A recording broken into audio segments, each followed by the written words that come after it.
अफसोसनाक वाक़या पेश आया हमारे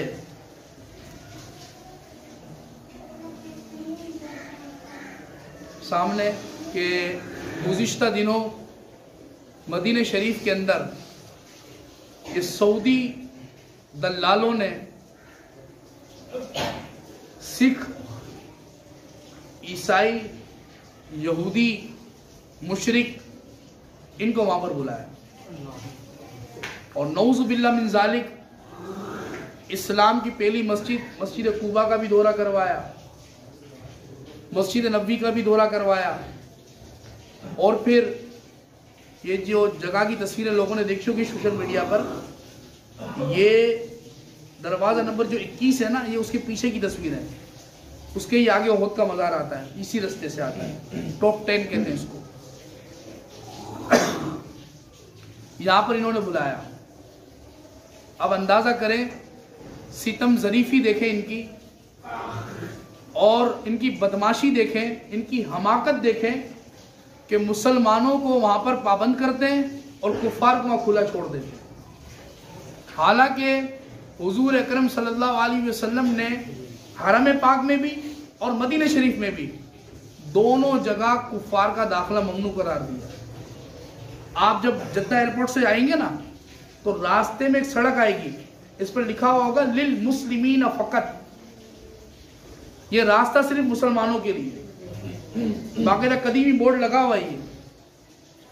जिस तरह हमारे रोडों पर लिखा होता है ना, फुला जगह या फुला जगह, वहाँ इस तरह लिखा हुआ है। आप जब जद्दा एयरपोर्ट से आएंगे या मक्के से मदीना जाएंगे, आपको रास्ते में दिखने को मिलेगा लिल मुस्लिमीन फ़क़त। ये इशारा सिर्फ मुसलमानों के लिए। लेकिन अफसोस के साथ इनका हाल देखें, ये कैसे दीनदार हैं।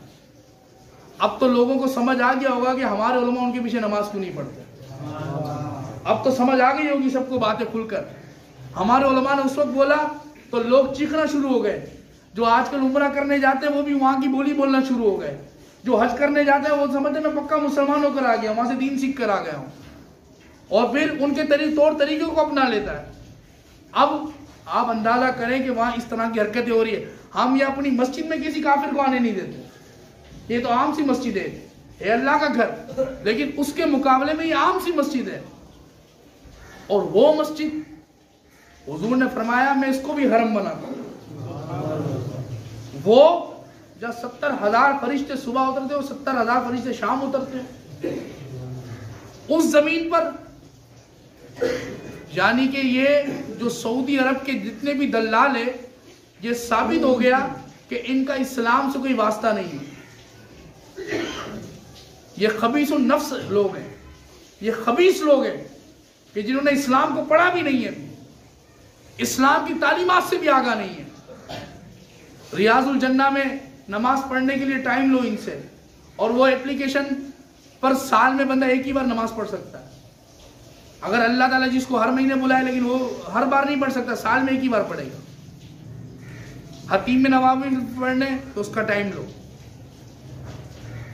सबका जदीद सिस्टम बना दिया है। और ये जो एप्लीकेशन है नुसुक, जिस पर ये टाइम एंट्री की जाती है, जिसमें आपका पासपोर्ट नंबर लिया जाता है, जिसमें आपकी ईमेल आईडी ली जाती है, जिसमें आपका पाकिस्तान का नंबर लिया जाता है, आपको सुनकर हैरत होगी ये किसने दिया है, ये डेटा कहाँ जाता है आपका, ये इसराइल के पास जाता है।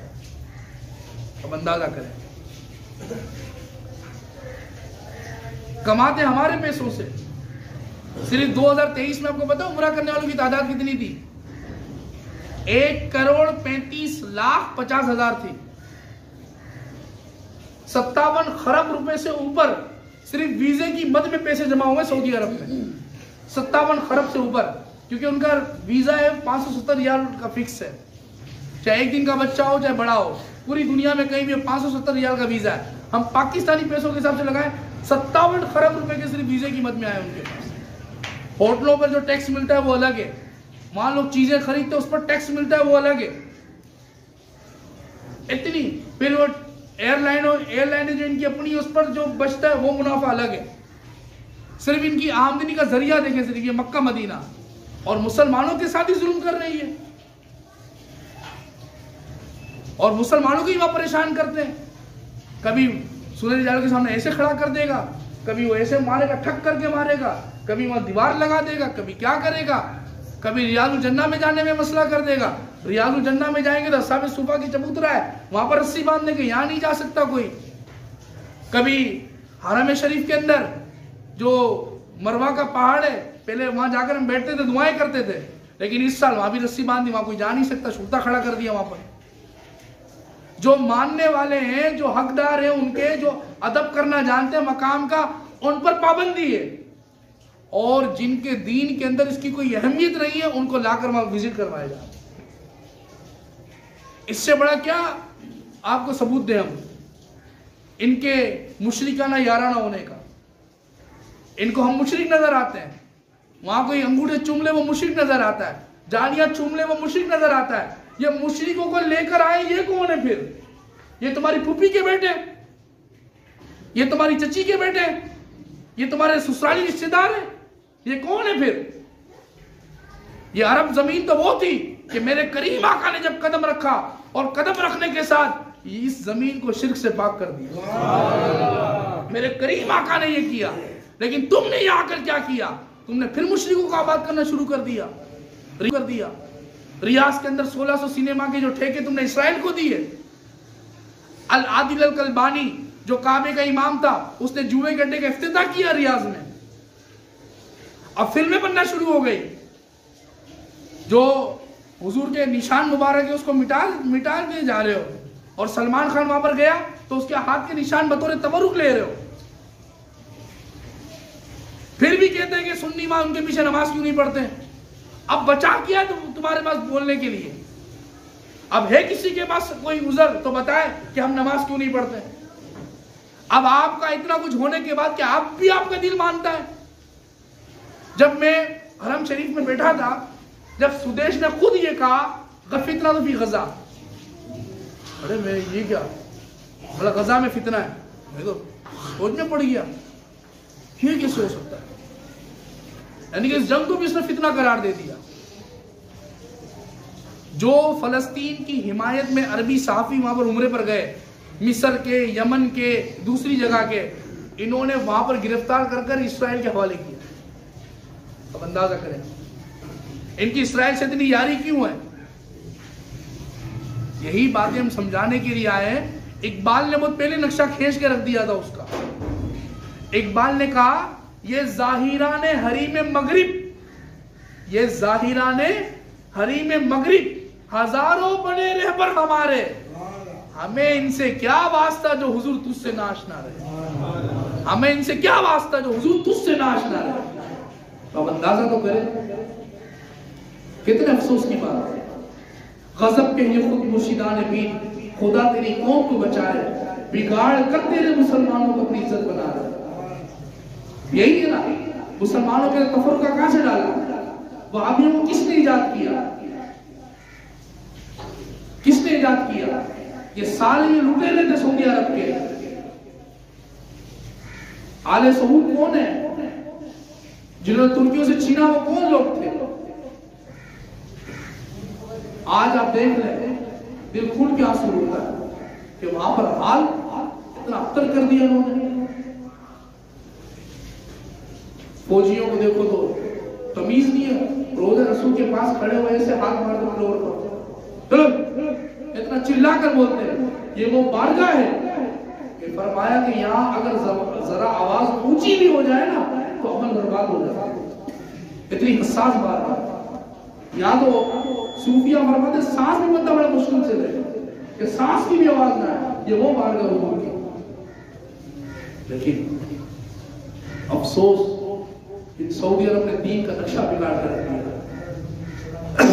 और फिर फलस्तीन का मसला आपके सामने हुआ। अरब को तोड़ने में सऊदी अरब का सबसे बड़ा हाथ। पहले अरब का जो इत्तिहाद जो तोड़ा था वो सऊदी अरब ने तोड़ा। सद्दाम हुसैन ने उस वक्त कहा था कि अरबों आपस में इत्तिहाद मत तोड़ना वरना दुनिया तुम्हें नोच नोच के खाएगी। और आज यही हुआ।